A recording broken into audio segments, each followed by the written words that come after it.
এই যে দেখো ইন্দ্রশ্রী, তোমার অন্নপ্রাশনের জামা চলে এসছে। তোমার পাপা এখন তোমার মুনিকে দিয়ে আসতে গেল। হ্যাঁ, ও থাকলে আরো বেশি হ্যাপি হতো। হ্যাঁ, তোমার জামা ছোট্ট মানুষের শাড়ি এসছে শাড়ি। ও অন্নপ্রাশনের জন্য। বাবা, তোমার শাড়ি গো, একদম কটন, মানে গায়েতে কোনো কিছু হবে না।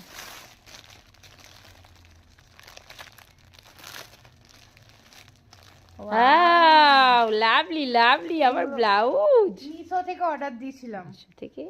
মিশোর সব জিনিসই সুন্দর। এটা হচ্ছে নিচেরটা, তারপরে এটা হচ্ছে ব্লাউজটা, পেছন দিকে বাঁধা। ভালো হয়েছে না? হ্যাঁ, কোনো হুক টুক কিছু নেই, লাগবেও না, তাই না? হ্যাঁ। এই যে এটা, আর এইটা হচ্ছে তোমার আঁচল। ওর না, ইয়েস, সেটা কোমর দিয়ে উপর দিয়ে। দেখতে দেখো খালি। হ্যাঁ, তারা ওর দিকে ক্যামেরাটা ঘুরিয়ে দিই, দেখি ওর রিয়াকশন কি হয়।